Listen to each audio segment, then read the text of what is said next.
안녕하세요. 처음으로 이곳에 사연을 쓰게 된 금쪽 같은 아들 하나에 옥 같은 딸 하나를 두고 있는 40대 여성입니다. 저는 지금 작은 인터넷 쇼핑몰을 운영하고 있어요.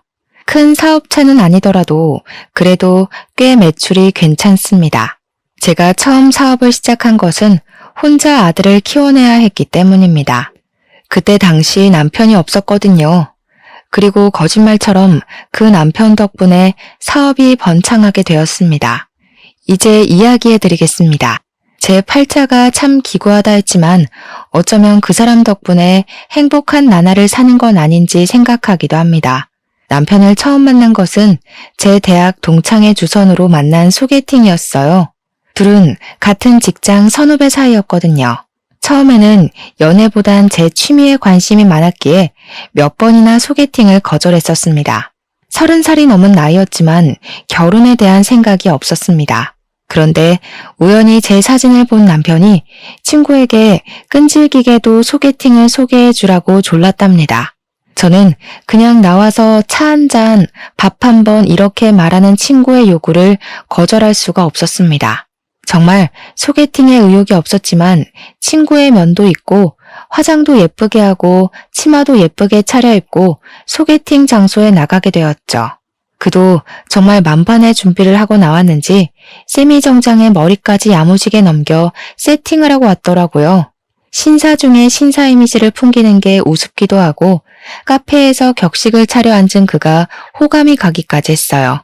그리고 가끔 던지는 유머가 정말 센스가 넘쳤죠. 여자는 길을 건널 때 안쪽에, 여자는 차가운 곳에 앉으면 안 된다고 손수건에. 정말 시대에 맞지 않는 그의 젠틀해도 저는 마음에 들었나 봅니다. 그래서 그가 애프터 신청을 하자 냉큼 받아들였습니다. 귀가 찢어져라 웃어대던 그는 다음 데이트 코스를 벌써 쪄놨다며 기대하라고 하더라고요. 사실 오래 만날 거란 기대 없이 나간 자리였고 막상 나가서 보니 호감 가기도 했고 30대가 되다 보니 외롭기도 했는지 그 남자를 계속 만나게 되었습니다. 항상 데이트를 정성스럽게 준비하는 그였기에 그와 자연스럽게 만남을 가졌죠. 그러다 저는 갑작스러운 임신을 하게 되었습니다. 분명 피임을 한다고 한 것 같은데 말이죠. 제가 임신 소식을 알렸을 때 그는 뛸 듯이 좋아하더라고요. 자신이 아빠가 된 게 맞냐면서요. 그의 모습에 저는 이 남자 나를 사랑하는구나 하고 느꼈어요. 1년도 안 된 연애에 저는 사실 그를 사랑하는지 확신이 서지 않았습니다. 하지만 아이를 위해 그와의 결혼을 선택했습니다. 뱃속에 있는 생명은 제가 책임을 져야 한다고 생각했거든요. 임신이 되면서 급하게 상견례를 하고 식장을 구하고 아파트를 구하느라 하루 종일 파김치가 될 지경이었어요. 그래도 어쩌겠어요. 아이는 생겼고 뱃속의 아이는 자랄 텐데요. 결혼을 서둘러야 했습니다.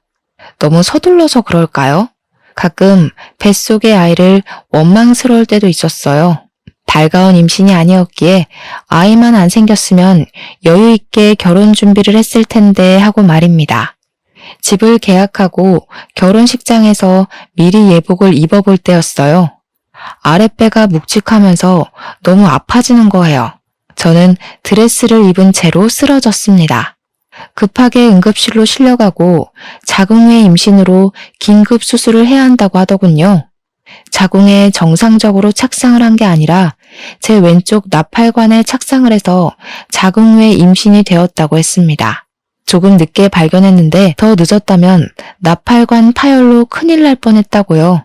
아이가 들어있는 나팔관을 어서 잘라내야 한다고 하더군요. 순간 눈물이 왈칵 흘렀습니다. 결혼 준비로 제때 산부인과에 가서 진찰을 받지 않아서 그런 건 아닌지, 제가 아이를 환영하지 않아서 생긴 일은 아닌지, 아이가 제가 원망한 걸 알아서 그렇게 된 일은 아닌지 머릿속에 별별 생각이 들더라고요. 아이는 그렇게 제 한쪽 나팔관과 함께 저와 헤어져야 했습니다. 처음부터 아이를 환영했다면 얼마나 좋았을까 후회하고 또 후회했습니다.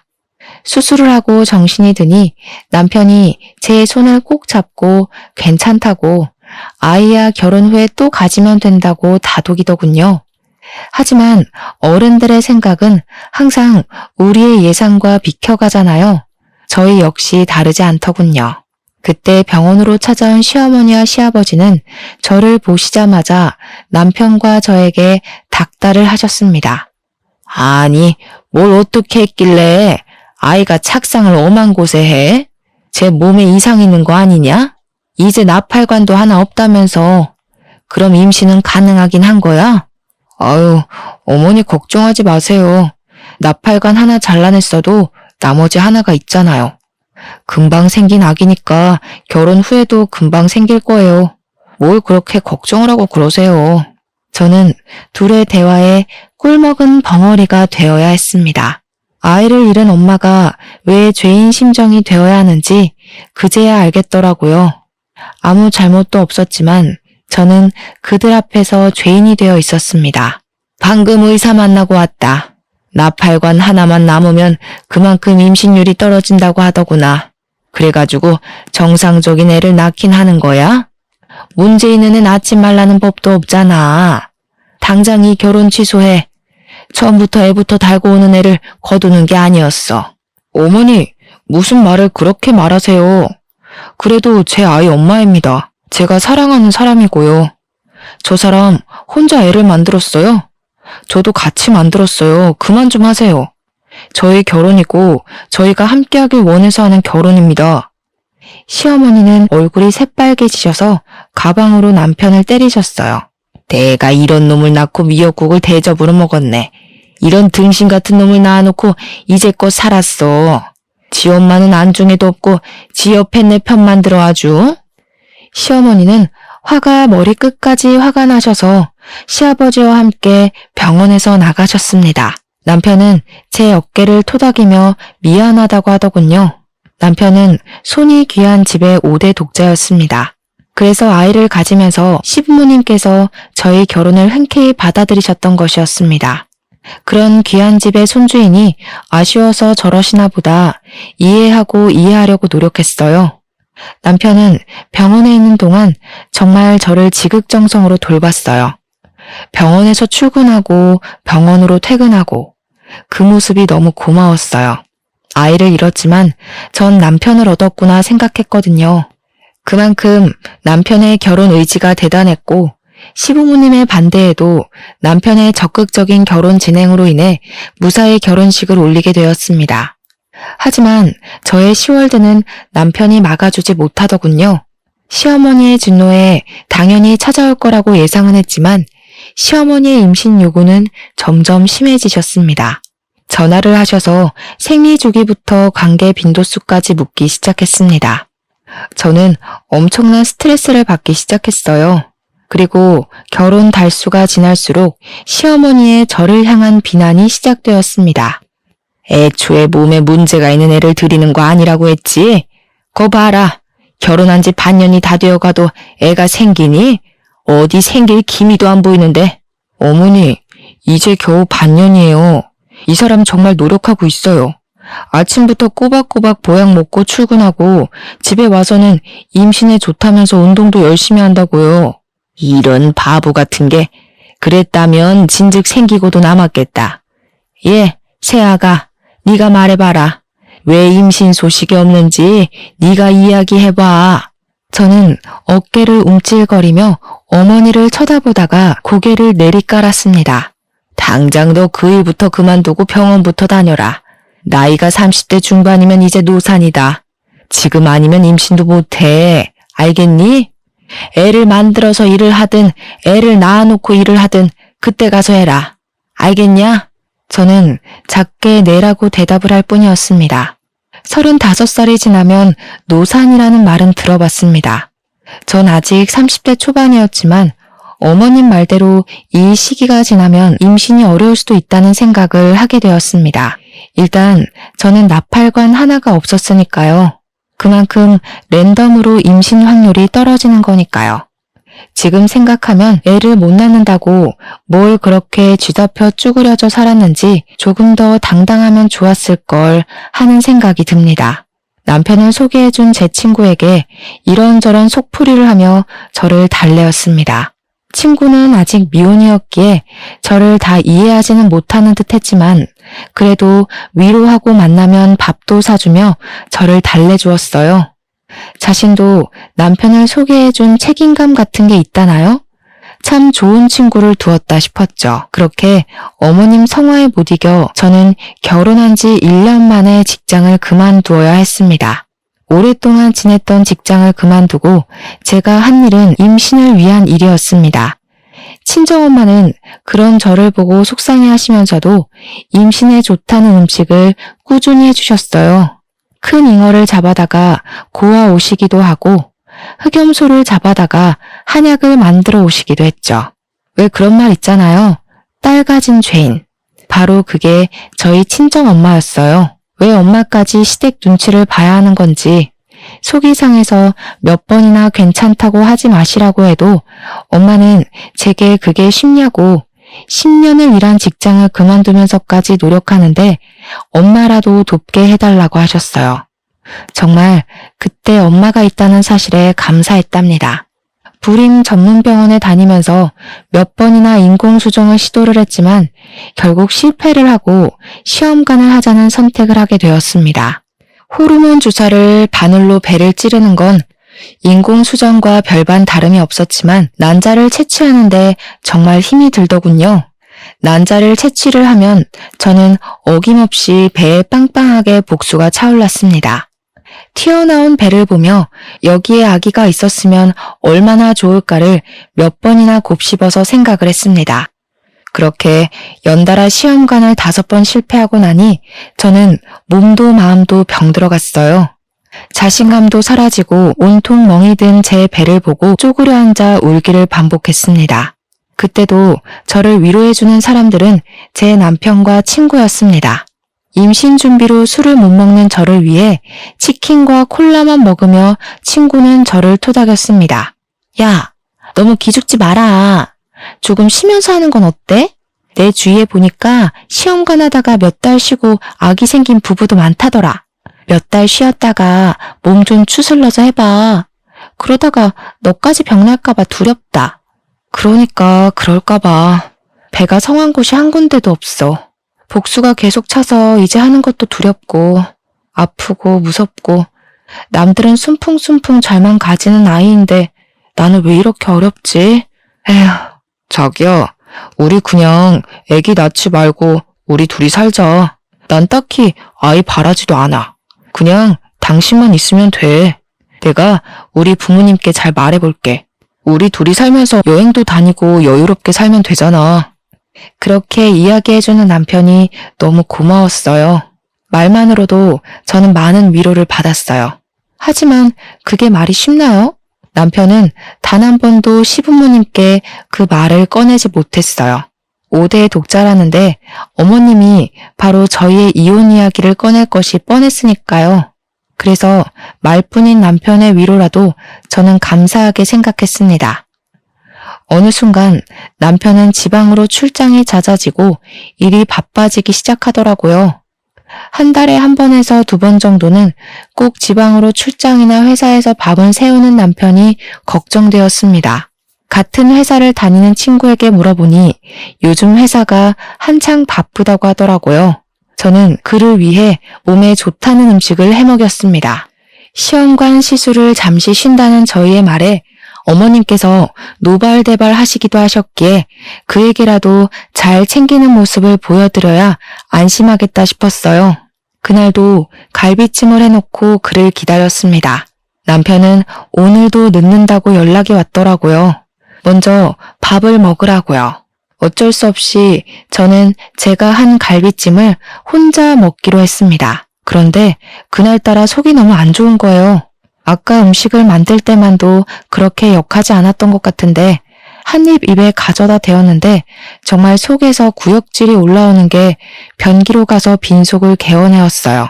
속도 울렁거리고 메스거리는 게 딱 첫 아이 가졌을 때랑 너무 비슷했습니다. 입덧이요. 저는 바로 방으로 가서 임신 테스트기를 가지고 떨리는 마음으로 테스트를 해보았습니다. 그 순간이 얼마나 조마조마하던지 두 손을 꽉 쥐고 두 줄이 뜨기를 잠시 정말 희미하게 보일랑말랑 두 줄이 보이는 게 아니겠어요? 하늘을 날아갈 것 같았습니다. 그렇게 기다리고 기다렸던 아이였으니까요. 그래도 그날은 아무에게도 말을 못하겠더라고요. 불면 날아갈라, 혹시라도 좋아하다가 아이가 달아날라, 꼭 배를 끌어안고 잠이 들어서야 남편이 들어온 걸 알았습니다. 심장이 콩닥거리고 입으로는 그에게 말을 하고 싶었지만 그날은 꼭 참고 다음날 산부인과로 갔습니다. 한참을 대기를 하고 기다리고 들어가 진찰을 받았지만 아직 아기 집은 안 보이는 초기인 것 같다고 피검사를 받고 돌아가라고 하더라고요. 초기라서 안 보인다는데 피검사를 받고 돌아오는 내내 불안하고 초조했습니다. 그리고 딱 2시간 후에 산부인과로 임신 4주라는 이야기를 들었습니다. 드디어 기다리고 기다리던 아이가 찾아온 것입니다. 바로 친정엄마에게 전화를 드렸습니다. 엄마는 4주의 입덧이라니 성질머리도 급한 애인가 보다 하시며 웃으셨어요. 그리고 시댁에게는 알리지 못하고 남편을 기다렸습니다. 전화하면 기뻐할 것을 알았지만 또 전처럼 같은 실수가 되풀이되면 어쩌나 하는 불안감이 컸던 것 같아요. 남편은 그날도 밤이 늦어서야 집에 들어오더군요. 저는 남편에게 테스트기와 피검사로 4주차라는 것을 알려주었습니다. 그런데 남편의 표정이 하나도 기쁜 표정이 아닌 겁니다. 딱딱하게 굳어있는 그의 표정에는 미소가 없었습니다. 첫 아이 때와는 너무 다른 그의 표정에 저는 실망을 감출 수가 없었어요. 아이가 생긴 게 기쁘지 않냐고 물었더니 기쁘다. 딱 이 한마디 하는 겁니다. 얼마나 기다리던 아이인데 어떻게 저 한마디로 퉁치려 하는 건지 저는 도저히 이해가 되질 않았습니다. 친구에게 전화를 걸어 그가 변했다. 그 사람 혹시 바람난 거 아니냐부터 해서 온갖 푸념을 했습니다. 다음날 바로 친구가 집으로 찾아왔더라고요. 선배, 진짜 너무한 거 아니에요? 와이프가 아이를 가졌으면 들쳐안고 좋아하지 못할 망정. 좋다는 표현도 제대로 안 했다면서요? 어떻게 그래요? 나도 물론 좋지. 그런데 또 전처럼 그렇게 좋아했다가 그럴까봐 너무 걱정돼서 그렇지. 이번이 마지막인 것 같기도 하고. 마지막이라니? 무슨 말이 그래. 우리 둘째도 낳아야지. 안 그래? 아이 하나만 있으면 외롭대. 하나 더 낳아서 키우자. 그의 입에 어색한 미소가 피어났습니다. 그도 첫 아이를 잃고 저만큼 많이 힘들어했구나 하는 생각이 들었어요. 같은 부모니까요. 그를 꼭 끌어안고 이번엔 괜찮을 거라고 위로를 해주었습니다. 이번에는 절대 아이를 지켜내겠다는 결심으로 절대로 무리한 일을 하지 않았습니다. 그렇게 아이는 제대로 제 자궁에 예쁘게 안착을 잘 해주었습니다. 작게 불러오는 배가 신기해 자꾸 손으로 문질러보고 아직 듣지 못한다는 걸 알면서 말도 걸어보았습니다. 그렇게 저는 드디어 아이가 안정기에 들어설 때였습니다. 남편이 필리핀으로 출장을 가게 되었습니다. 그의 짐을 하나 챙겨서 캐리어에 넣으면서도 서운한 마음에 입을 삐죽거렸어요. 남편은 며칠 안 걸리는 일이니 일주일 안으로 오니까 걱정하지 말라는 말을 하더군요. 저는 그를 보내기 싫었지만 출장이라니 아무 말도 못하고 그를 보내야 했습니다. 그렇게 그가 떠나고 한 3일이 지났을까요? 필리핀 현지에서 큰 태풍으로 초토화되었다고 방송이 되더라고요. 저는 걱정이 되어서 남편에게 전화를 걸었습니다. 그런데 현지가 태풍 때문인지 전화가 연결이 안 되더라고요. 마음은 초조하고 불안하기만 했습니다. 같은 회사에 다니니 친구에게 전화를 걸어보니 친구도 전화를 받지 않는 겁니다. 저는 신랑이 묵는 호텔에 전화라도 걸자는 심정으로 남편 회사로 전화를 걸었습니다. 그런데 저는 거기서 황당한 이야기를 들었습니다. 남편이 출장이 아니라 휴가를 썼다는 겁니다. 그것도 제 친구랑 둘이서요. 동시에? 같이? 친구는 저에게 휴가를 썼다는 말을 한 적도 없었습니다. 뭐 그럴 수도 있죠. 친구 사이에 휴가를 일일이 썼다고 보고하진 않잖아요? 며칠 전 친구와 전화했을 때만 해도 회사가 바빠서 아무 데도 못 간다. 너희 남편도 출장 때문에 애 많이 먹는다 이랬거든요. 저는 철석같이 믿을 수밖에요. 다시 남편 회사의 출장 스케줄에 대해 물어보았습니다. 웬걸? 지난 1년 동안 남편에게는 출장이 없었습니다. 저는 감쪽같이 속아왔던 겁니다. 남편과 친구에게, 그리고 감이 왔습니다. 이 두 사람 나에게 숨기는 게 있다는 걸요. 그제야 남편이 왜 아이를 반기지 않았는지, 친구가 빈번하게 저에게 전화를 걸며 어디 있냐고 확인을 했는지 알게 되었습니다. 그럴 거면 처음부터 둘이 사귀지 왜 저를 소개시켜준 걸까요? 하늘이 원망스럽고 믿었던 친구와 남편의 배신으로 세상이 무너져 내렸습니다. 그러던 중 경찰서에서 전화가 와서 남편이 실종되었다고 하더라고요. 시댁이며 친정이며 난리가 난 와중에 남편과 같이 있던 친구가 보름 만에 한국으로 돌아왔습니다. 고개를 숙이고 제 앞에 서 있는 친구에게 저는 뺨을 내리쳤습니다. 사실 그걸로도 모자랐죠. 그 당시 제 심정으로는 몸뚱이라도 내리치고 싶었거든요. 네가 어떻게 나한테 이럴 수가 있어? 내 남편이랑 나를 속이고 그동안 만났던 거야? 도대체 왜? 그럴 거면 차라리 이혼하라고 하지 왜 속였냐고. 처음에는 그냥 실수였어. 선배가 너무 힘들어해서 같이 술을 마시다가 같이 자게 됐는데 끊을 수가 없더라고. 그를 사랑하게 되었으니까. 어? 사랑? 그럼 그때라도 말했어야지.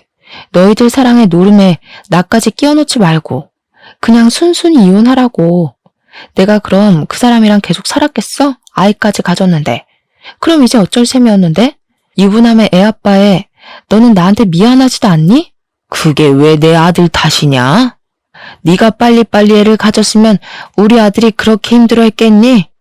이야기 들어보니 그동안 얼마나 마음고생이 심했으면 남편이 밖으로 돌아. 어머니, 무슨 말씀을 그렇게 하세요? 남편이 바람난 게 저 때문이란 말 너무 하시네요?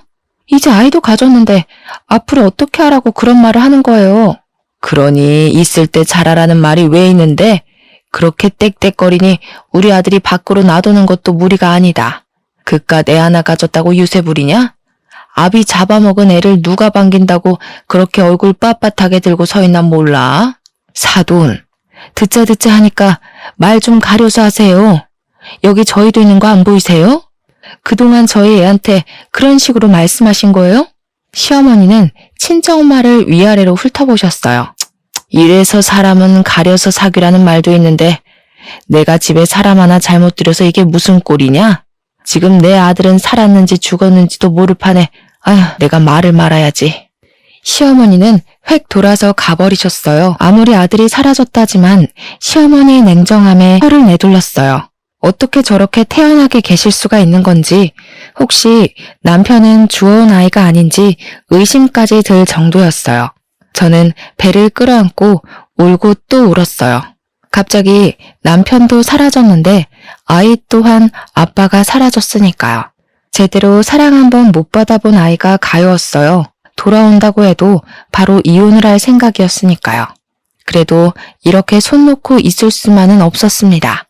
아이의 아빠니 일단 찾아놓고 죽이던지 살리던지 머리를 죄다 뽑아놓든지 하자고 생각하고 여기저기 전화를 돌리면서 남편을 수소문하기 시작했어요. 도움이 될까 싶어 교포 사이트에 들어가서 태풍 현지 소식도 보기도 했는데 워낙 큰 관광지라서 누가 사라져도 모를 정도더군요. 도저히 한국에서는 찾을 방법이 없을 것 같아 제가 직접 필리핀으로 가봐야겠다고 생각했습니다. 친정에서는 홀몸으로 어디 가냐고 저를 말리시더라고요. 이제 겨우 안정기를 지났는데 위험하다고요. 저 대신 친정아버지가 필리핀에 가서 알아보신다고 필리핀으로 이사가시고 저는 집에서 엄마와 함께 지내게 되었습니다. 그런데 황당한 건 시부모님은 남편을 찾을 생각조차 안 하는 겁니다. 손 놓고 아무것도 안 하시고 궁금해하지도 않는 겁니다. 5대 독자가 귀환해 남의 집 대를 끊어놓네 마네하며 구박하실 때는 언제고 막상 아들이 실종됐는데 찾지를 않는다는 게 이해도 안 됐지만 남은 정마저 끊어놓은 사건이 일어나게 되었어요. 친정엄마와 있는 저희 집으로 시부모님께서 찾아오셔서 남편 사망보험금 수익자를 바꿔놓으라는 겁니다. 너희 남편 사망보험금 알지? 왜 결혼할 때 너희들 보험 들었잖아. 그거 수익자 이전 좀 하자. 우리 앞으로 돌려놓으렴. 네? 지금 무슨 말씀이세요? 그거 실비랑 사망보험금 얼마 나오지도 않았어요. 그런데 갑자기 수익자는 왜 바꾸자는 거예요? 왜 너희 다른 보험도 따로 들어놓은 것도 있잖아. 그것은 왜 빼냐? 그것도 있잖아. 전 말이 꽉 막혔어요. 생각하고 있지도 않은 보험까지 들먹거리며 저를 압박하는 게 이상했어요. 일단 당사자는 살았는지 죽었는지 모르는 상태인데 말이죠. 어머니, 지금 무슨 말씀하시는지 모르겠어요. 지금 그 사람이 죽었다고 생각하시는 거예요? 아직 그 사람 머리카락 한 올이라도 나왔어요. 그런데 왜 그 사람 죽은 사람 취급하세요? 너무하다고 생각하지 않으세요? 아무리 아들한테 정이 없어도 찾는 신용이라도 하시고 보험을 이야기하세요. 그리고 보험금 나와도 우리 아이 거예요. 그러니까 다시는 보험금 이야기도 꺼내지 마세요. 아이고, 저 도끼 눈 뜬 것 좀 봐라. 내 아들 죽여놓고 나도 죽일 셈인가 보네. 내가 내 돈으로 일평생 키워놓은 자식 죽은 돈 좀 받겠다는데 그게 이렇게 취급받을 일이냐? 아무리 배운 것이 없다지만 내가 아들 키워놓고 이런 취급받으려고, 아이고, 죽은 놈만 불쌍하지. 저는 시부모님의 등을 떠밀다시피 하면서 현관문 밖으로 밀어넣었습니다. 아무리 아들이 죽으면 남이라지만 어떻게 이럴 수가 있을까요? 몇 달 동안 남편은 소식도 없는데 부모들은 아들 사망보험금에만 관심을 가지다니요. 배는 점점 불러오고 산달이 되자 친정아버지가 이제는 남편의 장례를 치르자고 하더라고요. 아이가 태어나기 전에 하자고, 태어난 후에는 아이한테 안 좋을 수도 있으니 그 전에 하자고 하셨어요. 실종 상태라서 사망신고는 안 되어도 장례를 치를 수 있다면서요. 그만 보내주자는 말에 울고 또 울었습니다. 그렇게 저희는 시체 없는 장례를 치르고 빈 유골함을 납골 땅에 봉헌했습니다.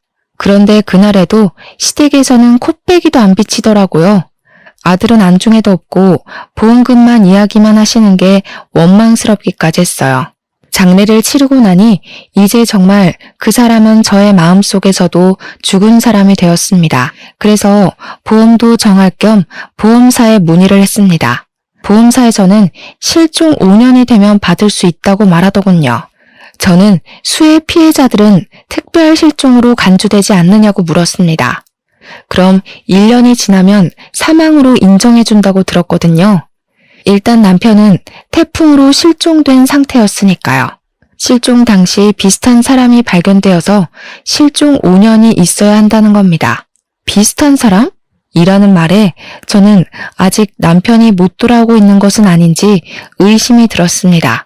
현지에서 발이 묶여있을지도 모른다는 생각이 들었거든요. 하지만 적극적으로 찾는 것을 그만두었습니다. 시댁이나 남편이나 이제 돌아와도 정남이가 뚝뚝 떨어져 신경 쓰고 싶지 않았거든요. 차라리 죽으면 돈이라도 받지 하는 생각이 들었습니다. 바람 피우다가 돌아온 남편 뭐가 좋다고 반기겠어요. 저는 아이를 혼자 낳아 기르게 되었습니다.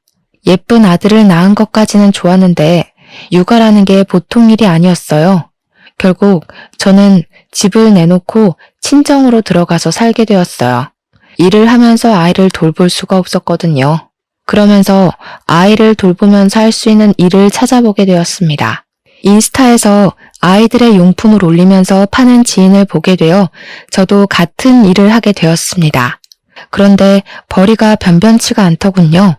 아이는 자라고 돈 들어갈 때는 많아지는데 어떻게 할 수가 없으니 저는 자연스럽게 친정의 애를 맡기면서 다른 일을 병행했습니다. 낮에는 인스타 상품을 올리고 포장하고 배송하고 저녁에는 갈비집에 불판을 닦는 일을 했어요. 그런데 그곳에서 열심히 불판을 닦는데 누가 저를 알아보더라고요. 얼굴을 들어보니까 제가 아이들 운동화를 떼어다 파는 도매집 사장님이셨어요. 그는 왜 여기서 일을 하냐고 묻더라고요. 그는 워낙 서글서글한 사람이라서 그간 사정을 말을 했습니다. 그 뒤로 제가 짠해 보였는지 도배집을 들릴 때마다 아들 주라고 과자나 장난감을 쥐어주는 거예요. 아들이라도 데리고 가는 날이면 아들이 예뻐 죽겠다고 난리가 났습니다. 참 애들을 좋아하는 사람이라고 생각했는데 그가 저에게 데이트 신청을 하더라고요. 관심이 있다면서요. 하지만 전 그의 말을 거절했어요. 어쩌면 정말 남편이 살아있다면 이건 불륜이었고 그때 저는 연애할 틈이 나질 않았거든요. 그래도 그는 저를 찾아오며 가며 저와 아들을 알뜰살뜰 보살피더라고요. 기다린다면서 남편이 돌아와도 이혼이라는 걸 그는 알았으니까요. 참 듬직한 남자였어요. 그렇게 남편이 실종되고 5년이라는 시간이 후딱 흘러가더라고요. 저는 생각도 못하고 있었는데 경찰에서 전화가 왔어요. 사건 종결할 테니 남편 사망 처리하라고 하더군요. 귀찮은 말투에 해외 사건이니 이런 건 찾기 불가능이라고 툭 던지는 말투에 깊은 숨을 내쉬었습니다. 살아있으면 진작 왔을 시간이니 그의 사망 신고를 하고 저는 보험금이라도 위자료로 받아야겠다 생각했습니다. 그렇게 보험사로 가서 보험 문의를 하니 보험금이 제가 예상한 2억 5천이 아닌 7억이었습니다. 뭐가 이렇게 많나 봤더니 남편이 다른 보험 하나를 따로 들어놓고 불륜 여행 주제에 여행 보험까지 들어놓고 갔더군요. 참 기가 막히죠. 그래도 저는 그 돈을 감사히 받았습니다. 아들 잘 키우라고 돈은 넉넉하게 남겨뒀네 생각했습니다. 그리고 그 돈을 가지고 인스타의 작은 쇼핑몰이 아닌 인터넷의 쇼핑몰을 차렸습니다. 본격적으로 일을 시작하니 인스타에서 입소문이 크게 나면서 대박을 터뜨렸습니다. 드디어 숨이 트이는구나 싶었어요. 죽은 남편 덕이라고 생각했죠. 양심은 있구나 하고요. 그리고 거래처 사장이었던 그가 저에게 청혼을 했습니다. 남편도 사망 신고도 했고 사업도 자리 잡혔으니 자신을 받아주라고요. 5년 동안 한결같은 그를 어떻게 싫다고 할까요? 저희는 바로 결혼을 했습니다. 결혼을 하기 전까지 저는 그가 부자라는 사실을 몰랐습니다. 그는 이미 빌딩 몇 개를 소유할 정도로 그 지역에서는 유명한 재력가였더라고요.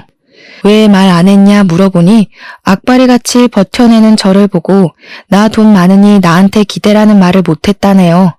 재수없어 보일까봐 그때 당시 저는 그에게 곁을 내주지 않았었으니까요. 참 섬세하고 따뜻한 사람이었어요. 축복은 연달아 생겨온다고 하잖아요. 그 축복이 저에게 또 찾아왔어요.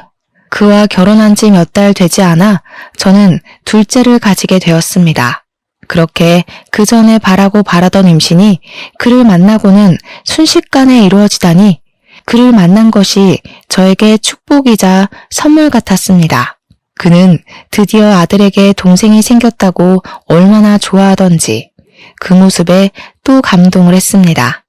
그렇게 행복한 시간을 보내고 있는데 갑자기 누군가 현관문을 두드리며 초인종을 신경질적으로 눌러대는 겁니다. 제가 나가보니 전 시부모님이었습니다. 정확히는 실종된 남편의 부모님이죠. 그리고 그 옆으로 제 남편과 불륜을 저지른 친구가 있는 겁니다.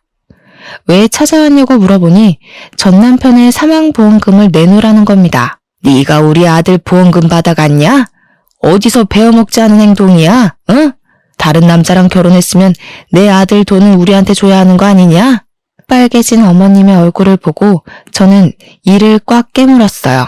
그 돈은 절대 뺏길 수 없는 제 아들 돈이었습니다. 아빠에게 유일하게 받은 거니까요. 그게 왜 어머니 돈이에요? 수익자는 저로 되어 있어서 제가 받아온 건데요. 그리고 그 아들도 여기 버젓이 살아있고요. 제가 왜 드려야 하죠? 아들은 다리를 꽉 끌어안고 처음 본 친할머니, 친할아버지를 물끄러미 보더라고요. 닮은 구석이 하나도 없는데 어디서 내 아들 새끼라고 말하는 거야? 다른 남자랑 생긴 아이인지 어떻게 알겠니? 남편 사망 신고하자마자 결혼해서 살면서 뭐가 잘났다고? 돈이나 내놔. 무슨 말을 그렇게 하세요? 아무리 정이 없다고 해도 어머님 손자예요. 그리고 그 돈은 절대 못 내놔요. 바람 피우다 죽어놓고서 딸랑 그거 남겨놓았는데 제가 왜 줘요? 아들은 울음을 터뜨리고 시부모님과 제 친구는 집 안으로 들어오며 물건을 집어던지기 시작하더라고요. 저는 아들을 꼭 끌어안고 버텼습니다. 퇴근하고 돌아온 남편은 두 눈을 동그랗게 뜨며 소리를 쳤습니다. 지금 뭐하는 짓들입니까?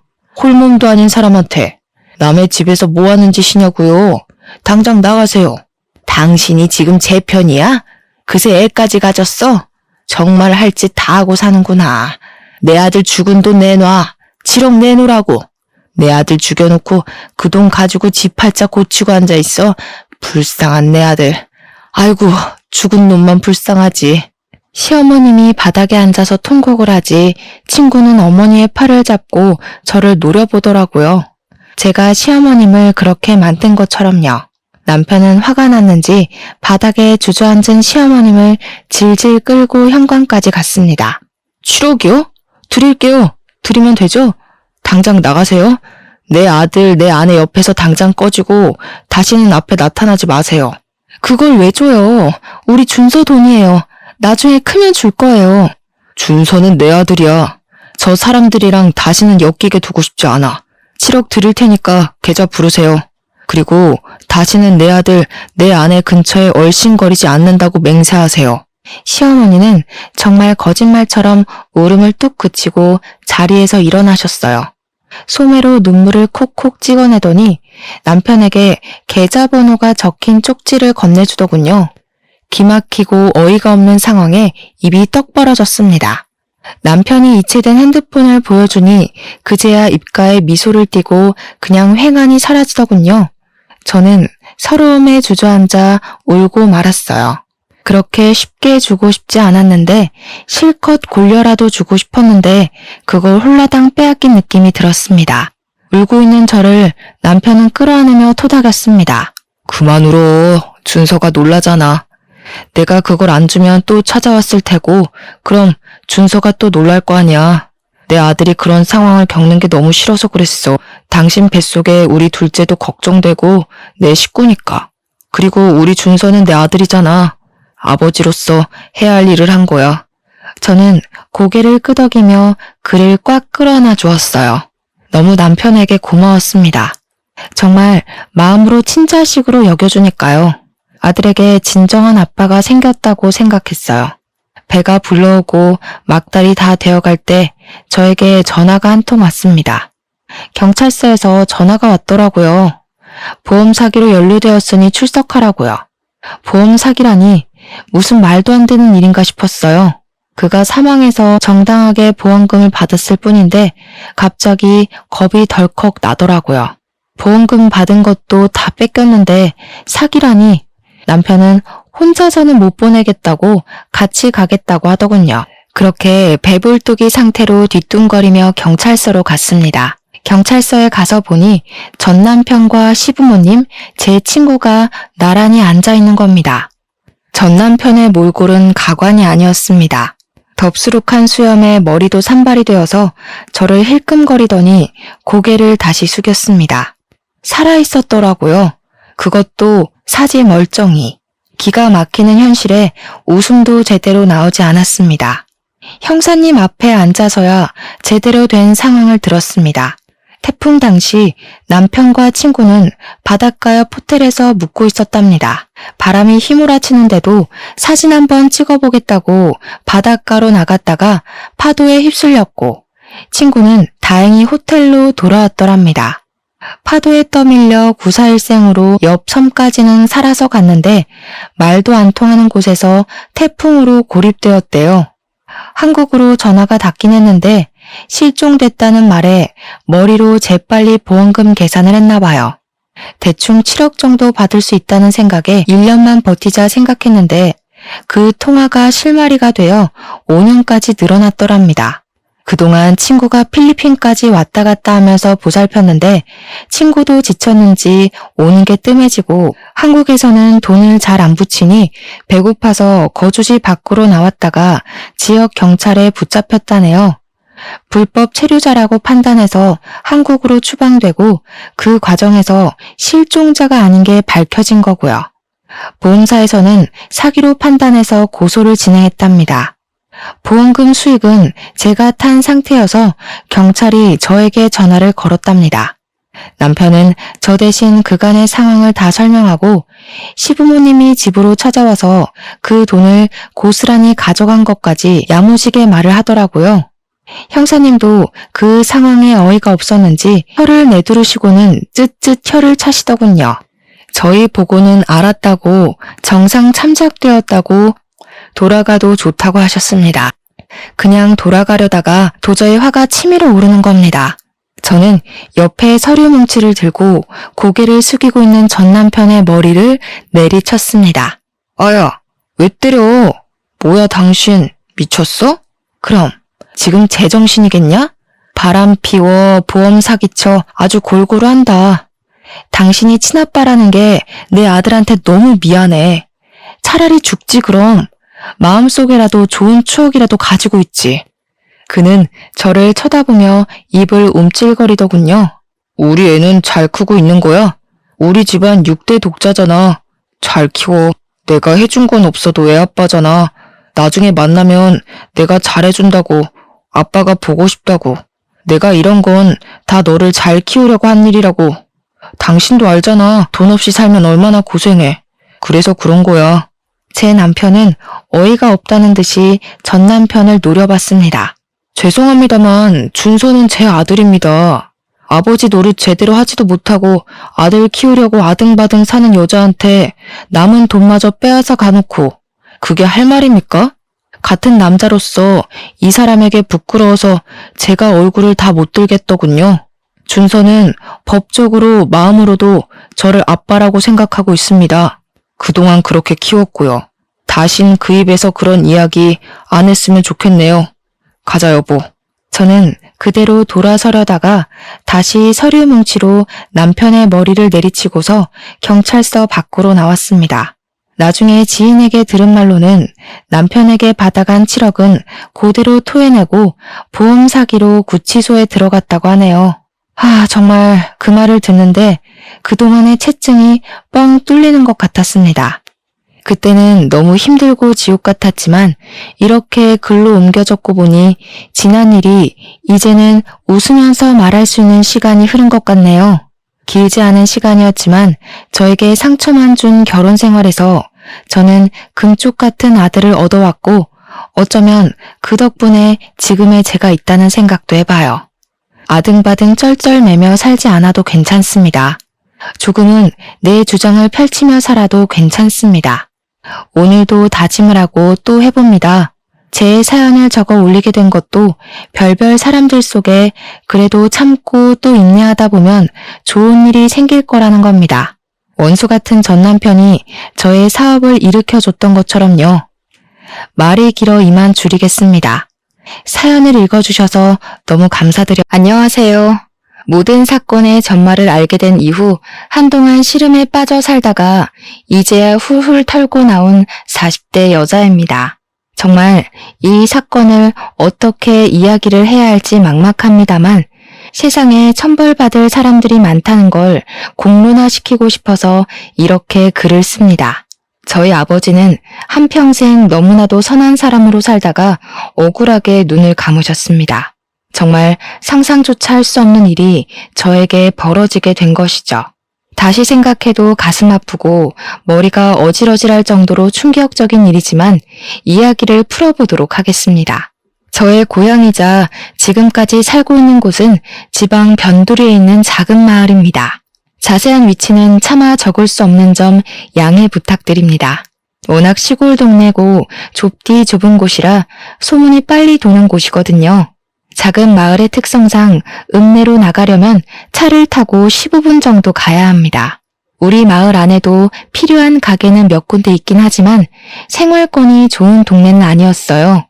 그래도 한 동네에서 오래오래 대대손손 다들 얼굴을 보고 자란 사이라서 그런지 마을 사람들끼리의 단합도 좋고 사이도 좋았습니다. 서로 좋은 게 있으면 기쁨으로 나누고 아픈 게 있으면 슬픔으로 나누는 정감 있게 그렇게 사는 사람들이었습니다. 제가 대학을 다른 지방으로 진학을 하게 되면서 그 마을을 떠나게 되긴 했지만 우리 부모님 곁에는 좋은 친구들이 있었기에 마음 놓고 떠날 수 있었습니다. 특히 제가 마을에 살면서 제일 친하게 지내던 친구가 하나 있었는데 이름이 순이였습니다. 순이는 공부는 별로 못했지만 손이 진짜로 야무진 친구라서 이것저것 다재다능하게 잘하는 친구였어요.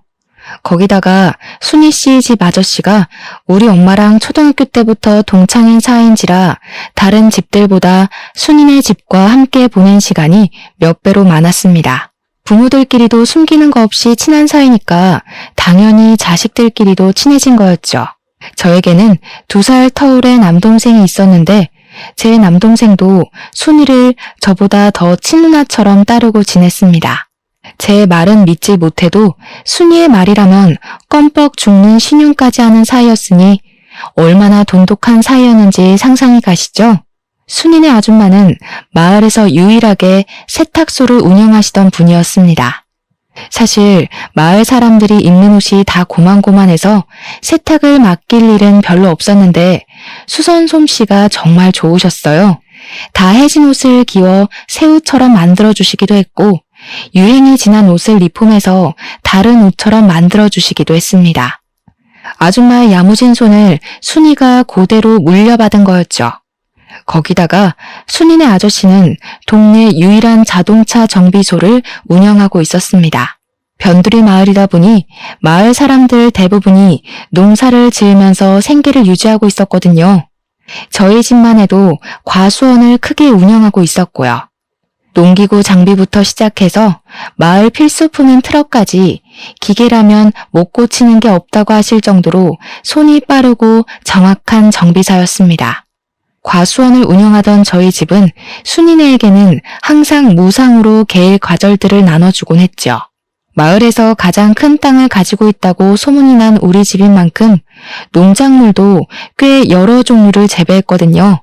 어릴 때는 철마다 트럭을 타고 과일을 따러 다니는 게 재미있기도 했죠. 과일을 수확하는 철이면 순이도 순이네 아줌마 아저씨도 모두 우리를 도와주곤 했습니다. 그 좁은 시골 동네에서 타지로 대학을 가게 되면서 저는 마을과 조금 멀어지게 되었습니다. 다른 동네에 물을 먹게 되니까 그 시골 마을이 얼마나 좁디 좁았는지 실감이 나기도 했고요. 제가 마을을 떠나면서 순이에게 다른 동네에서 살아보고 싶지 않냐고 물어보니 순이는 그 마을에서 평생 살 거라고 했습니다. 대입에 실패하기도 했고 자기는 이 마을이 너무나도 평화롭고 좋다고 했어요. 아줌마의 세탁소 일을 도와주면서 그렇게 제 몫을 하고 지내다가 좋은 사람이랑 결혼해서 마을에 정착할 거라고 했습니다. 저는 그런 순이를 어린 마음에 비웃으면서도 그래도 우리 부모님 옆에 있으니 우리 부모님이 적적하진 않겠다고 생각했죠. 내심 순이의 결정에 우리 부모님도 제가 대학이고 뭐고 다 때려치우고 마을에 남아서 과수원을 물려받았으면 하셨습니다. 제 생각은 물론 달랐습니다. 저에게는 남동생이 하나 있지 않겠습니까? 남동생이 과수원을 물려받을 거라고 생각했거든요. 그 땅이 얼마나 큰 땅인데 당연히 장남에게 물려주는 게 인지상정 아니겠습니까? 어릴 때부터 저는 그 땅을 단 한 번도 탐내본 적이 없습니다. 남동생이 기둥처럼 버티고 있었으니까요. 타지 생활은 꽤 어려웠습니다. 너무나도 세련되고 현대 문물에 능한 친구들 사이에서 시골 촌뜨기가 할 수 있는 건 별로 없었습니다. 물론 마을이 구석진 곳에 있다고 해서 전기도 안 들어오고 휴대폰도 안 터지고 하는 건 아니었지만 친구들이랑 처음 패밀리 레스토랑에 갔을 땐 겁이 나더군요. 아무리 메뉴판을 읽어봐도 뭐가 뭔지 모르겠고 이거 주세요 저거 주세요 하는 친구들을 보면서 따라하는 것밖에 할 수 없었거든요. 게다가 대학생활 자체가 별로 재미가 없었습니다. 친구들이랑 술을 먹고 클럽에 가고 해도 시끄럽기만 하고 재미는 없었고요. 제일 큰 것은 성적에 맞춰서 대학을 간 것이어서 전공하던 과목도 그다지 관심이 가지 않는다는 거였죠. 꿈도 없이 그저 이 대학에 붙었으니까 가야지 하고 온 순간의 선택은 참으로 많은 스트레스를 주었습니다. 하지만 대학 자체는 졸업을 해야 했기에 저는 꾸역꾸역 버텨내고 있었습니다. 그렇게 2년을 버텨내고 동생에게서 서울에 있는 대학에 합격을 했다고 연락이 왔습니다. 저보다 더 똑똑했던 동생이었기에 당연히 서울에 있는 학교에 무난히 합격할 거라고 생각했는데 기뻐하는 동생의 목소리를 들으니 더욱 좋더라고요. 그런데 동생이 저에게 제가 상상도 하지 못했던 이야기를 넌지시 꺼내더라고요. 자기는 언론 쪽으로 공부를 해서 자랑스러운 기자가 되고 싶다고 이야기를 했어요. 그래서 동생에게 너의 끈기라면 충분히 해낼 수 있을 거라고 문제가 뭐냐고 물어보니까 집에서 과수원을 물려받으라고 재촉을 한다는 거였습니다. 생각해보니까 그렇더라고요. 동생이 기자가 되고 제가 대충 취업을 하게 된다면 과수원을 물려받을 사람이 아무도 없는 겁니다.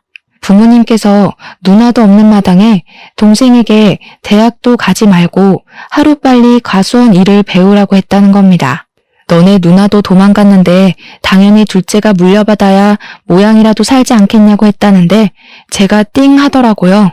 제 동생은 꿈도 확실하고 공부도 저보다 훨씬 잘하지 않겠어요? 저는 성적에 맞춰서 간 대학이기도 했고 서울에 있는 학교도 아니었고요. 거기다가 전공 과목 자체도 저와는 영 맞지 않는 것 같고 이렇게 시간을 보내도 되나 싶어서 적당한 중소기업에 취직하려고 애쓰지 않을까 하던 찰나였거든요. 제 인생 모토가 대충인 사람이라 대충 졸업하고 대충 취직하고 대충 결혼해서 대충 살아야지 싶었는데 동생의 고민을 들으니까 너무나도 부끄러워진 거죠. 하지만 저에게도 꿈이라는 게 생길지도 모르는 일이니까 동생에게 딱 잘라서 내가 과수원을 물려받을게 라는 말도 못하겠더라고요. 결국 대학을 졸업할 때까지 저에게는 과수원이 짐처럼 남게 되었고 휴학을 하고 군대를 간 동생에게 결심을 말했어요. 내가 과수원을 물려받을 테니까 넌 꼭 기자가 되어서 네 꿈을 이뤘으면 좋겠다고 했습니다. 동생은 저에게 울먹이면서 고맙다고 몇 번이고 인사를 했어요. 누나가 그 짐을 짊어지는 대신 자기도 꼭 누나를 돕겠다고요. 말이라도 고맙지 우리 동생이 언제 저렇게 철이 들었나 싶더라고요. 저는 결국 타지 생활을 청산하고 다시 그 좁디 좁은 마을로 내려가게 되었습니다. 버스 터미널에서 마을버스를 타고 한참을 들어가 마을 입구에 딱 섰는데 뭔가 느낌이 새롭더라고요. 이제 여기에 뿌리를 내리고 우리 가업을 잇기 위해 내가 노력을 해야지 하고 결심을 단단하게 했어요. 제가 과수원을 물려받겠다고 부모님께 이야기를 했던 건 아니라서 앞으로 부모님과 상의를 하긴 해야 했어요. 그냥 막무가내로 마을에 내려온 것이었거든요. 집에 도착하니 그냥 놀러온 줄 알았던 딸이 짐을 싸들고 온 걸 보고 부모님께서 조금 놀란 듯 하셨습니다. 저는 다짜고짜 할 말이 있다고 부모님께 이야기를 풀어놓기 시작했어요. 남동생의 꿈을 응원해주고 싶으니까 혹시 아들이 과수원을 물려받아야 하는 법이 있는 거 아니면 제가 물려받고 싶다고요. 부모님께서는 예상도 못했던 일이 벌어지긴 했지만 과수원을 물려받겠다고 자식이 짐까지 싸들고 내려왔으니 두 팔 벌려 환영을 해주었습니다. 세상에 아들이 물려받아야 하는 법이 어디 있냐면서 그렇게 꽉 막힌 사람들 아니라고 이제 과수원 운영하는 법을 찬찬히 알려주시겠다고 했어요. 저는 부모님 집에 정착을 하게 되었고 타지에 있던 짐들도 전부 부모님 댁으로 보냈습니다. 그렇게 1년을 넘게 과수원 일을 제대로 배우기 시작했습니다. 그냥 그동안 했던 것처럼 과일만 따고 선별만 하고 포장만 하면 끝나는 일인 줄 알았더니 내부에서 이뤄지는 사무일이 엄청나게 많더라고요. 거래처도 일일이 다 따지고 봐야 하고 외워야 하고 과일값 협상도 해야 하고 정말 할 일이 태산이라 이걸 어떻게 다 하지? 싶었습니다. 엄청나게 바쁘게 지낸 와중에도 순이랑은 꾸준히 만나고 연락을 하면서 지냈어요. 마을에 살던 젊은 또래 친구들은 죄다 타지로 떠나서 정착을 한 터라 저에게 남은 마을 친구는 오로지 순이밖에 없었습니다. 또 순이네 아저씨랑 우리 엄마랑 동창이라서 가족들끼리도 자주 보고 그랬다고 했잖아요. 순이뿐만 아니라 순이네 부모님과도 정말 많은 시간을 보내면서 많은 추억을 쌓았습니다. 군대를 제대하고 복학하기 전까지 대학에 복학하고 나서도 방학이면 틈틈이 내려오는 동생도 합세해서 추억을 쌓았죠. 동생이 내려오는 날이면 우리 집에서 작은 잔치가 열리기도 했습니다. 우리 동네가 배산임수로 유명한 동네이기도 했습니다. 변두리 산의 인근에 있는 마을이었는데 강이 굽이쳐 흐르는 곳이기도 했거든요. 공기도 좋고 물도 맑고 정말 요양하기 딱 좋은 그런 마을이라고나 할까요? 그래서인지 어릴 때 마을에 살던 분들도 나이 먹어서 다시 내려오고 하기도 했어요. 강에서 수영도 하고 산에서 솔방울도 줍고 했었는데 요 강이 또 낚시터로 상당히 유명한 장소였거든요. 저는 과수원 일을 하고 쉬는 날에는 낚시를 배워서 낚시를 다니기도 했습니다. 우리 아빠는 과일 따는 거 말고는 할 줄 아는 게 없어서 낚시 장인이라는 순이네 아저씨와 함께 낚시를 다니기 시작했어요. 손맛을 한번 보면 절대로 잊을 수 없다는 아저씨의 말처럼 저도 낚시에 요령이 생기니까 이게 너무나도 재미가 있더라고요. 낚싯지가 움직일 때까지 고요하게 평화가 유지되는 그 시간이 정말 사색에 잠기기도 좋고 저의 지난 날을 돌아보기에도 너무 좋았습니다. 순이네 아저씨는 항상 순이는 낚시 몇 번 가보더니 재미없다고 안 간다고 한다면서 저한테 딱 너 같은 딸이 있었으면 좋겠다고 하셨죠. 저도 물론 비슷한 감정이 들었습니다. 우리 아빠는 저와 다르게 술도 전혀 못 드시고 이런 취미도 없으셨거든요. 오죽하면 제가 순이네 아저씨한테 술을 배웠다니까요. 아저씨랑 술 한 잔 걸치면서 낚시도 하고 라면 끓여 먹는 게 그렇게 재미있을 수가 없었어요. 제가 과수원 일을 하면서 받은 스트레스를 순이네 아저씨와 취미생활을 도모하면서 풀었으니 대단히 친한 사이였죠. 동생이 오는 날이면 고기 파티가 열리곤 했는데 순이네 아저씨가 또 바비큐 장비를 다 가지고 있었어요. 그래서 순이네 집에서 고기를 구워 먹고 술도 마시고 진짜 신이 나게 놀기도 했습니다. 우리 아빠가 순이네 아저씨한테 얼마나 고마워했는지 몰라요. 자식들을 친자식처럼 너무 잘 챙겨준다고요. 그러던 와중에 순이한테 선자리가 들어왔고 읍내에 사는 건실한 청년과 선을 보게 되었습니다. 마을에 계신 어르신이 주선한 선자리였는데 그 어르신이 평판이 별로 좋은 분은 아니라서 저희 가족도 꽤 걱정을 하긴 했어요.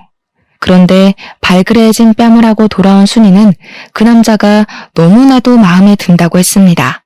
평소 마을을 떠난 적 없던 순이가 아줌마 밑에서 세탁소 일 도우며 근근히 잡일하며 사는 게 마을 사람들도 걱정이 되었었나 봐요. 시집이라도 멀쩡하고 건실한 남자 붙잡아서 가는 게 좋은 거 아니겠냐고 주위에서도 잘 만났다고 칭찬을 해주었죠. 웬일로 그 괴팍한 노친네가 좋은 사람을 다 소개해줬냐고 잘 됐다고 한 소리씩 얹었어요. 상대방도 그렇고 순이도 그렇게 둘 다 첫눈에 뿅 간 건지 연애를 시작하더니 얼마 지나지 않아서 결혼까지 하겠다고 한 거죠. 우리 집 와서 연애하는 이야기를 해주는데 제가 너무너무 신기하더라고요. 어떻게 사람에게 첫눈에 반할 수 있지? 싶어서요. 저는 여태 그런 운명의 상대를 만나본 적도 없었고 첫사랑이라고 일컫는 그런 남자도 없었거든요. 혼자 짝사랑을 두어 번 해봤는데 상대가 저에게 관심 없는 걸 알자마자 자연스럽게 마음이 식더라고요.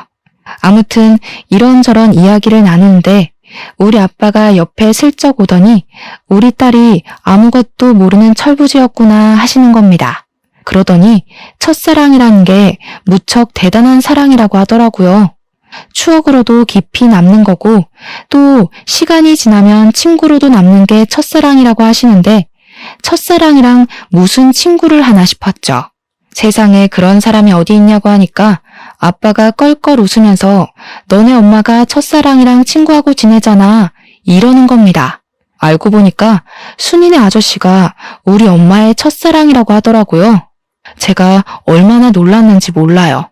여기가 무슨 할리우드도 아니고 첫사랑이랑 같은 동네 살면서 허구한 날 자식들의 배우자까지 끼고 친구처럼 지낼 수 있나 싶었죠. 순이도 그 이야기는 처음 들었는지 무척 놀래더라고요. 아무튼 평생 마을을 떠나지 않을 거라고 이야기했던 순이가 결혼을 하고 읍내로 떠나게 되었습니다. 그게 제 나이 30살의 이야기네요. 제 동생은 착실하게 신문사에 취직해서 인턴을 하고 있었고 저는 과수원에 대해 대부분 모르는 게 없는 상태가 되었습니다. 순이는 시집가서 정말 행복하게 살고 있는 듯 했어요. 얼마나 마음이 행복했는지 모릅니다. 그러던 어느 날 늘 웃음꽃이 피어있던 순이의 얼굴에 그림자가 슬쩍 드리우기 시작했어요. 순이에게 무슨 일 있냐고 물어봤는데 아무 일도 없다고 하더라고요. 그래서 그냥 그런가 보다 했죠. 그렇게 속절없이 시간이 흐르고 구정이 되어서 순이가 친정집을 찾아왔는데 남편이랑 같이 오질 않았더라고요. 제가 슬쩍 남편은 어디 가고 순이 너만 왔어? 하고 물어보니까 남편이 일이 바빠서 같이 못 왔다고 하는데 표정이 좀 울상이더라고요. 표정이 영 안 좋으니까 친구로서 걱정도 되고 왜 그렇게 안색이 별로냐고 물어봤죠. 결혼한 지 1년밖에 지나지 않았는데 벌써부터 권태기가 찾아온 거야? 하면서 너스레를 떨었어요. 그랬더니 그냥 조용히 웃고 말더라고요. 그래서 혹시 너 임신해서 컨디션이 안 좋은 거 아니냐고 물어봤죠. 순이가 한숨을 푹 쉬면서 아니라고 임신을 해야 하는데 잘 안 돼서 스트레스라고 하더라고요. 시댁에서 손주를 빨리 낳으라고 닥달하는 듯 했어요. 참 대한민국의 꼬장꼬장한 시어머니들이란 위로는 해야겠다. 저도 잘 모르는 부분이니까 그냥 말로만 이야기를 해줄 수밖에 없었죠. 너무 스트레스 받으면 임신에 영향을 끼친다더라. 마음 편하게 먹고 기다리면 찾아오지 않겠냐? 이런 말들이요. 그렇게 몇 개월이 더 지난 어느 날 순이에게서 드디어 임신을 했다는 소식이 전해져 왔습니다. 순이네 부모님도 얼마나 신나하던지 막 먹을 거 바리바리 싸들고 입덧으로 고생한다는 딸 보러 읍내에 가더라고요. 몇 주가 흐르고 안정기가 찾아온 것 같다고 아이 성별이 딸이라는 소식을 들었어요. 그 전주까지 과수원 수학철이라 제가 무척이나 바빠서 순이를 보러 읍내에 한 번도 가지 못했었거든요. 이참에 아기 옷이나 한 벌 사서 순이한테 선물로 줘야겠다 싶었죠. 이왕이면 서프라이즈로 해주면 어떨까 싶기도 했어요. 순이는 일을 하지 않고 집에서 지내고 있다는 이야기를 들었거든요. 그래서 순이네 아저씨한테 순이네 읍내 집을 물어보고는 때마침 내려온 남동생과 함께 선물을 사들고 찾아갔습니다. 딸을 가졌다고 했으니 분홍색 네일도 사고 아가들이 쓰는 용품들도 사서 순이네 집 벨을 눌렀습니다. 분명 벨을 누르기 전에 안에서 사람 기척도 느껴졌고 순이 목소리도 흐릿하게 들린 것 같은데 벨을 누르자마자 조용해지는 거예요. 못 들었나 싶어서 현관문을 쿵쿵 두들기는데도 아무도 문을 열어주지 않더라고요. 벨을 2번 더 누르고 아무도 없어요? 순이야! 하고 부르는데 누가 누구세요? 하면서 화를 내면서 문을 벌컥 열더라고요. 순이 남편이었어요. 그런데 꼬락서니가 영 이상한 겁니다. 술 냄새도 잔뜩 나고요. 저를 빤히 쳐다보면서 인상을 쓰길래 나 순이 친구라고 순이 집에 있죠? 하는데 집에 순이가 없다는 거예요. 분명 제가 순이로 추정되는 목소리를 뻔히 들었는데 순이 없다고 문을 떡하니 지키고 있으니까 수상하잖아요. 마누라가 임신까지 했는데 설마 이 새끼 바람을 피우는 건가? 하는 생각이 들었죠. 근데 현관 앞 신발장에 순이가 맨날 신는 신발이 떡하니 있더라고요. 그래서 제가 순이 목소리를 들었다고 순이 불러달라고 했습니다. 그 순간 우리 남동생이 뭔가 이상한 낌새라도 느낀 건지 그렇게 예의가 없는 자식은 아닌데 순이 남편을 밀치고 집으로 들어가는 겁니다.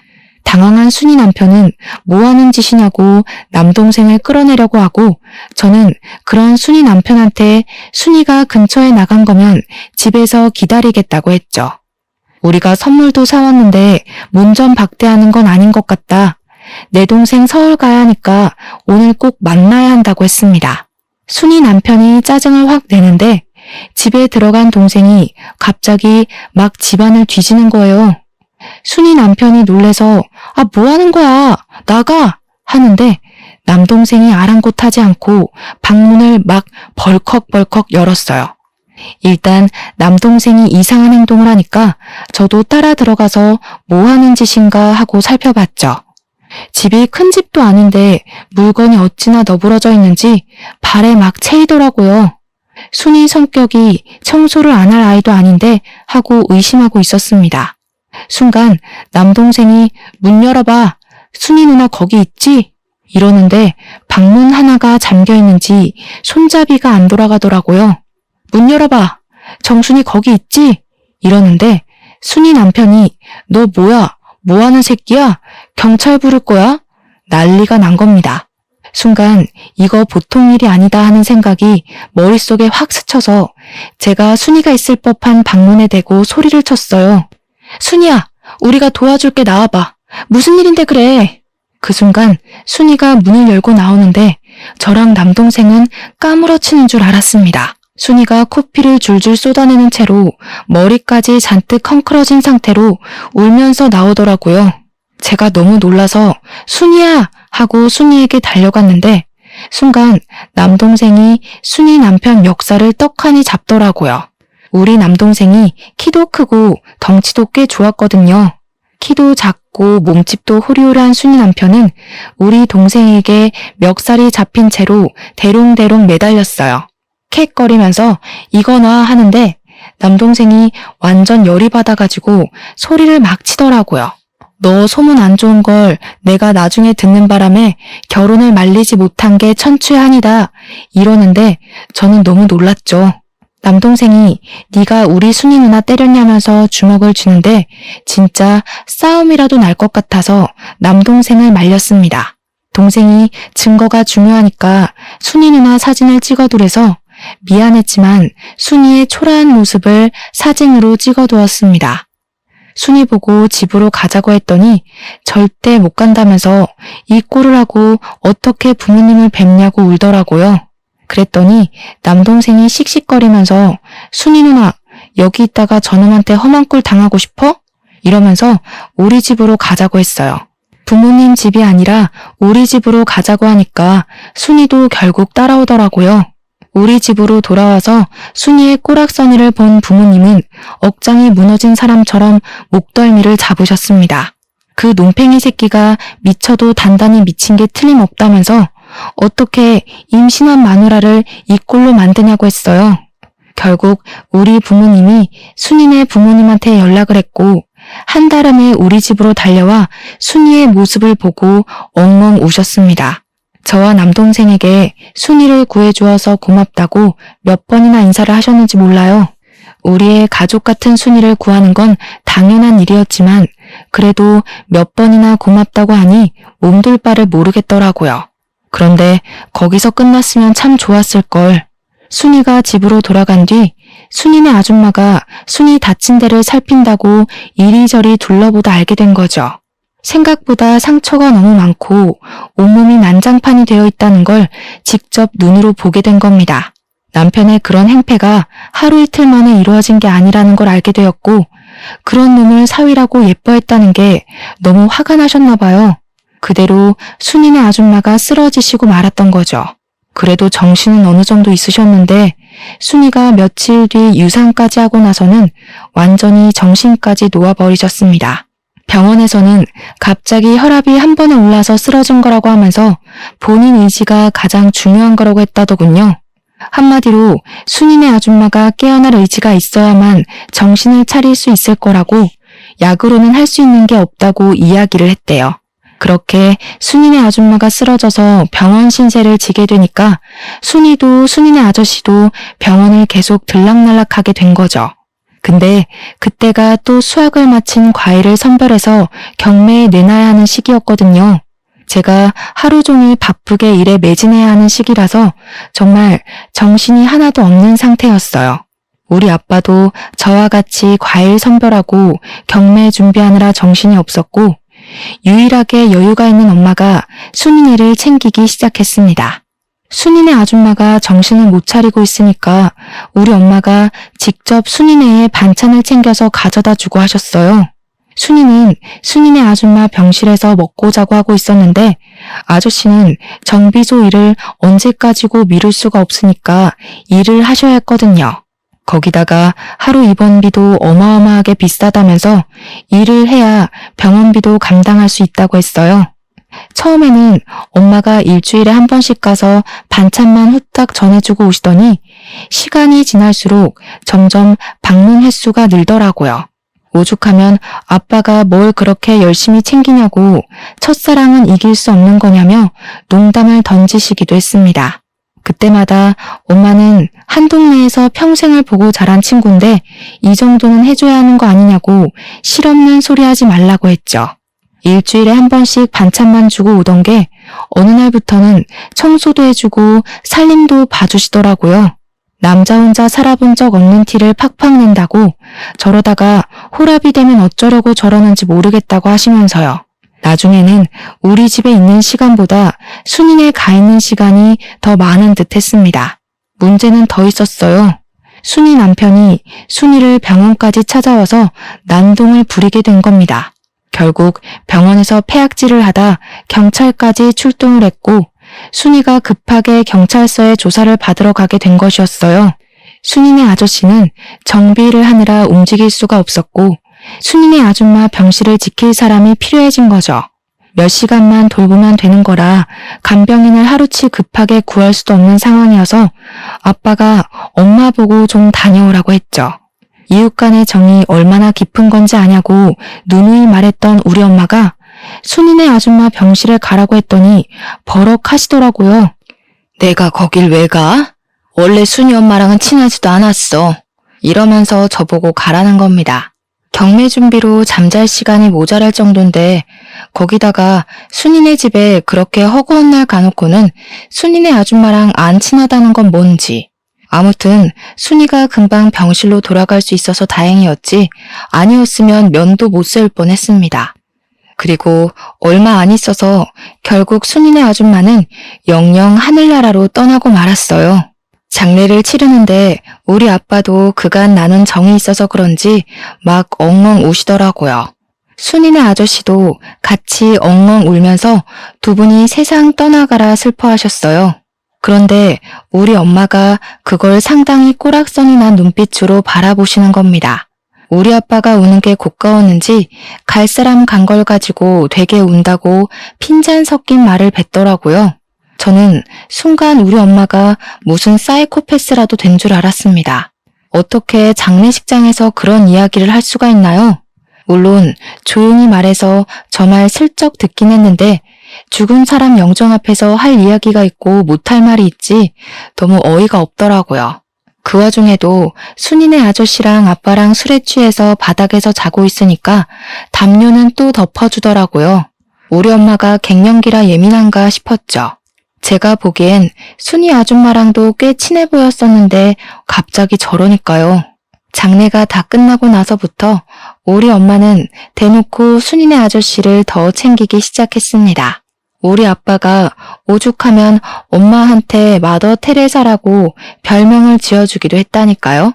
우리 아빠가 허락한 일이고 자주 챙겨야 덜 외롭지 않겠냐고 하신 터라 그러려니 하긴 했지만 솔직히 남보기 좀 무섭더라고요. 혹여라도 이상한 소문이라도 나는 건 아닌가 걱정이 되기도 했어요. 그래도 한 이웃으로 살았던 정이 있으니까 저도 모른 척하기도 좀 그렇고 복잡한 감정이 들었죠. 순이도 결국 남편과 이혼을 하고 아이의 집으로 돌아와서 순이네 아줌마가 운영하던 세탁소를 물려받아서 일을 시작했어요. 근데 이상하죠? 순이가 돌아왔으니까 더 이상 우리 엄마가 순이네 아저씨를 챙길 이유가 없는 거나 마찬가지 아니겠어요? 발길이 조금 뜸해지긴 했지만 그래도 일주일에 한 번씩 반찬을 주러 가더라고요. 순이도 손재주가 워낙 좋은 아이라 반찬 같은 걸 다 할 줄 알 텐데 엄마가 왜 저렇게까지 챙기나 싶었습니다. 동생이 내려오면 순이네 집에서 바비큐를 하고 잔치도 열고 하긴 했지만 그래도 우리 가족끼리 보내는 시간이 꼭 있었거든요. 그런데 우리 동생이 정식 기자가 되어서 진짜 몇 개월에 한 번 내려올까 말까 하는데도 꼭 순이네랑 같이 모여야 한다는 겁니다. 그 순간 그런 직감이 드는 겁니다. 우리 엄마가 설마 순이랑 동생을 이어주려고 저러는 건가 하는 생각이요. 젊은 남녀니까 충분히 정분이 생기고도 남을 수 있지 않겠어요? 순이가 이혼하기 전에 찾아갔을 때 동생이 예민하게 행동한 부분도 있었고요. 순간 나만 모르게 가족들끼리 이미 다 행동에 옮기고 있었나 싶었습니다. 근데 제 걱정과 달리 엄마가 동생 붙잡고 이야기를 하는 걸 들었습니다. 절대 순이한테 마음 주지 말라고, 유산도 했고 이혼도 했는데 죽어도 저런 며느리 못 본다고요. 동생도 말도 안 되는 소리 하지 말라고, 만나는 여자친구 있다면서 걱정 말라고 했죠. 엄마가 너무 오버를 하니까 또 이상한 거예요. 순이네 아저씨는 그리 챙기면서 순이한테는 왜 그러나 진짜 이해가 안 갔습니다. 그 즈음부터 해서 엄마가 자꾸 과수한 일은 나 몰라라 하고 읍내에 놀러 다니기 시작했습니다. 읍내에 모임이 있다면서 나가 놀고 친척들 만난다고 다른 지방에 놀러 간다 그러고요. 우리 엄마가 살면서 그렇게 밖으로 싸돌아다니는 걸 본 적이 없어서 좀 의아하긴 했어요. 그런데 아빠가 딱 그런 이야기를 하시더라고요. 순이네 아줌마가 그렇게 허망하게 가고 나서 언제 죽을지 모른다는 공포에 물든 것 같다고요. 하고 싶은 거 하게 내버려 두는 게 지금으로서는 최선인 것 같다고 하는데 아빠의 표정이 참으로 씁쓸해 보였습니다. 저는 별다른 말 없이 아빠의 결정을 존중해 주기로 했어요. 엄마와 평생 산 건 아빠니까 제가 가타부타 말을 얻는 게 부부간의 신뢰를 깨는 것 같다는 생각이 들어서였죠. 그렇게 몇 개월이 지나고 우리 남동생이 결혼하고 싶은 여자가 있다면서 같은 회사에서 재직 중인 여자를 데리고 마을을 왔어요. 그전부터 만나는 사람이 있다고 운은 띄어놨던 터라 드디어 우리 남동생이 장가를 가는구나 싶었죠. 집에 인사를 시키는데 옳게 될 사람이 너무 참하고 예쁜데 똑똑하기까지 하더라고요. 저도 그쯤 거래처 직원인 남자와 썸을 타고 있던 시기였어요. 우리 아빠는 저에게 넌지시 남동생이 널 제치고 먼저 장가를 들어도 괜찮겠냐 하는데 무슨 문제가 있겠습니까? 아무 문제도 없다고 했죠. 남동생이 축복 속에 결혼을 하고 서울에 완전히 정착을 하게 되었습니다. 저도 동생이 결혼하고 1년 뒤에 만나던 남자와 결혼을 하게 되었고요. 거래처 직원이었지만 과수한 일도 빠삭하고 사람이 건실하고 괜찮더라고요. 나중을 생각하면 과수원을 같이 운영해 줄 수 있는 든든한 사람 같아서 평생을 함께하기로 약속했습니다. 제가 결혼할 때 우리 아빠가 과수원과 관련된 모든 재산을 저의 명의로 넘겨주었습니다. 결혼 선물이라고 주었는데 저는 일찍부터 너무 큰 선물을 받는 것 같아서 솔직히 부담스럽기도 했어요. 아빠가 한 가지 약속을 해달라고 하시면서 원래 결혼할 때 주려고 했다고 아무한테 명의를 넘긴 것을 이야기하지 말라고 신신당부를 했습니다. 동생은 물론이고 엄마한테까지 말하지 말라고 해서 왜 그러시나 했는데 뭐 아빠의 부탁이니 알겠다고 했어요. 그렇게 1년이 더 지난 어느 날 저랑 남편이 서울에 있는 거래처에 볼 일이 생겨서 서울을 가게 되었습니다. 엄마랑 아빠한테 말씀을 드리고 출발한 터라 동생도 보고 와야겠다 싶어서 동생한테도 연락을 해두었어요. 저녁이나 먹자고 해서 동생네 부부와 저희 부부가 만나서 밥을 먹고 있는데 제 휴대폰에 불이 나게 연락이 오는 겁니다. 엄마한테 막 황급히 연락이 오길래 무슨 일이냐고 물어보니까 아빠가 사고를 당했다는 거예요. 그게 무슨 소리야 하는데 엄마가 얼이 완전히 나간 건지 덜덜 떨리는 목소리로 아빠가 사고를 당했다고 당장 내려와 하더라고요. 놀래서 남동생네 부부랑 정신없이 차를 타고 읍내에 있는 병원으로 내려왔죠. 엄마는 덜덜 떨면서 울고 있고 옆에서 순이네 아저씨가 한숨만 푹푹 내쉬면서 우리를 보고는 왔어? 하시더라고요. 하필이면 오늘 자식들도 없고 적적한 와중에 엄마가 아빠한테 순이네 집으로 반찬을 가져다 주라고 심부름을 시켰대요. 간 김에 엄마가 순이한테 부탁한 세탁물도 받아오라고 해서 아빠가 트럭을 끌고 나갔는데 오던 도중에 논두렁길에서 사고가 났대요. 아직 현장을 감식하고 있는 중인데 바퀴가 논두렁길 바깥쪽으로 빠지면서 차량 전복 사고가 일어났고 안전벨트를 매지 않아서 그만 아버지께서 전복된 차량에 흉곽이 심하게 눌렸고 숨을 쉬지 못하고 허망하게 눈을 감으셨다는 겁니다. 근데 너무 어이가 없는 거예요. 그 논두렁길 저도 잘 알고 있고 남편도 잘 알고 제 동생도 잘 아는 길이거든요. 결코 좁지 않은 길이고 트럭 한 대쯤은 널찍하게 지나가고도 남는 길이란 말이죠.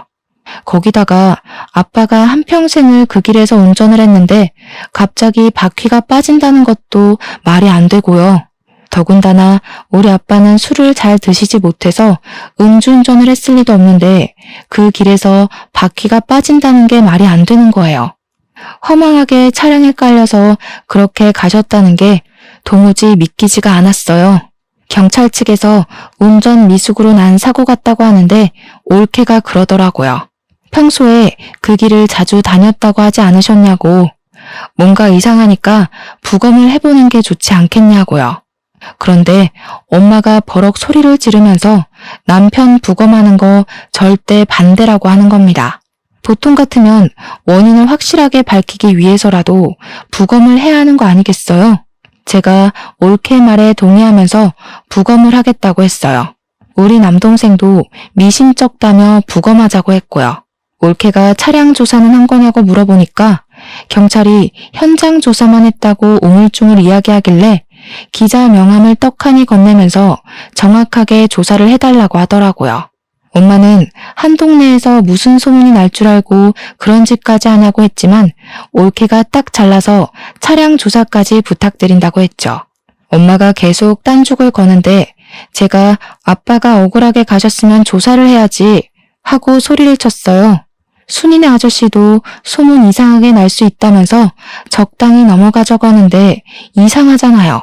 수사가 시작되고 부검 결과 혈중 알코올 농도가 0.1% 측정된 결과가 나왔습니다. 한마디로 거의 만취 수준이라는 건데 그 상태에서 아빠가 운전대를 잡았다는 게 이상했어요. 거기다가 차량 수사 과정에서 브레이크를 조정하는 라이닝에 문제가 있었다는 것까지 밝혀진 거죠. 브레이크가 말을 듣지 않게 조작이 되어 있었다는 겁니다. 아무리 서행을 했어도 멈추질 않으니까 핸들을 이리저리 틀었을 테고 거기다가 음주 상태였으니까요. 사고가 날 수밖에 없었던 거죠. 그러니까 엄마와 순이네 아저씨가 미친 듯이 수상하더라고요. 그래서 따로 붙잡고 물어봤더니 둘 다 회피하는 듯한 발언을 하는 거예요. 아저씨는 엄마한테 물어봐라. 엄마는 아저씨한테 물어봐라. 둘 다 서로 술을 먹은 걸 본 적이 없다고 발뺌을 하고 있었습니다. 그래서 결국은 삼자대면을 했고 서로에게 떠밀고 있었던 상황을 이야기하니까 경찰서 앞에서 둘이 싸우기 시작하는 겁니다. 경찰 조사까지 시작된 마당에 발등에 불이 떨어진 거죠. 야, 술은 네가 먹여놓고 왜 나한테 뒤집어 씌우고 그래? 뭐가 어쩌고 어째? 네가 브레이크 망가뜨려 놓고 나한테 왜 그래? 하면서 둘이 머리채 쥐어잡고 싸우는데 우리 부부 남동생네 부부 할 거 없이 기함을 토했죠. 결국 경찰이 개입을 했고 사건의 전말을 들을 수 있었습니다. 순이네 아줌마가 사고로 입원을 한 이후로 순이네 아저씨를 챙겨주다가 둘이 결국 눈이 맞았던 거였어요. 몇 년을 남몰래 바람을 피우다가 순이네 아줌마가 돌아가시고 순이가 돌아오게 되니까 두 분이 마음 놓고 만날 공간이 사라진 거죠. 거기다가 엄마한테는 아빠까지 있었으니 순이네 아저씨는 너도 이혼하고 나랑 재혼하자 난리를 쳤고요. 엄마는 동네 이목이 무서워서 이혼을 못하고 있다가 자식들이 결혼하고 나니까 아빠랑 사는 게 더 이상은 지겨웠던 거였어요. 가수원까지 욕심이 났던 엄마는 아빠가 사망하게 되면 배우자 명의로 모든 재산이 넘어오니까 그걸 노린 거죠. 아빠한테 술을 먹인 건 엄마였고 아빠의 차를 고장낸 건 순이네 아저씨였습니다. 그 사실을 알게 된 우리는 엄마가 사람으로 보이지 않았습니다. 그 와중에도 엄마는 과수원은 어떻게 되는 거냐고 미친 사람처럼 굴더라고요. 과수원은 내 거지? 그래, 내 거야. 배우자 거잖아. 맞지? 꿈깨. 그거 아빠가 나 결혼할 때 내 명의로 다 증여해줬어. 아무한테도 말하지 말라더니 아빠는 알았나 보다. 엄마가 바람 피우는 거. 엄마는 모든 걸 잃은 사람처럼 허탈한 표정으로 유치장에 수감되어 있었어요. 순이네 아저씨도 머리를 쥐어뜯으면서 고개를 푹 숙이고 유치장 구석에 앉아 있더라고요. 결국 둘 다 살인죄가 적용되어 재판을 받게 되었고 공범이 인정되어 엄마는 징역 35년, 아저씨는 무기징역을 받게 되었습니다. 모든 사실을 알게 된 순이는 그대로 잠적을 했고 어디서 뭘 하고 사는지 지금까지도 모르고 지내고 있습니다. 결국 저는 부모님과 함께한 추억이 담긴 집이 지긋지긋해서 처분을 하고 읍내에 있는 아파트로 이사를 갔습니다. 일이 어떻게 되었든 과수원은 운영을 해야 했으니까요. 우려했던 대로 동네에 흉흉한 소문이 싹 돌았지만 다들 저를 불쌍하게나 생각하지 손가락질하진 않더라고요. 저는 남편을 의지하며 여전히 과수원을 운영하면서 살고 있습니다. 동생도 저도 아직까지 엄마의 면회는 가본 적이 없어요. 아마 앞으로도 갈 일은 없을 것 같습니다. 지독한 첫사랑이 뭔지 사람 한순간에 망가지더라고요. 저는 그런 삶은 살지 않을 겁니다. 제 결심이 평생 가길 기도하며 제 사연은 여기서 멈추도록 하겠습니다.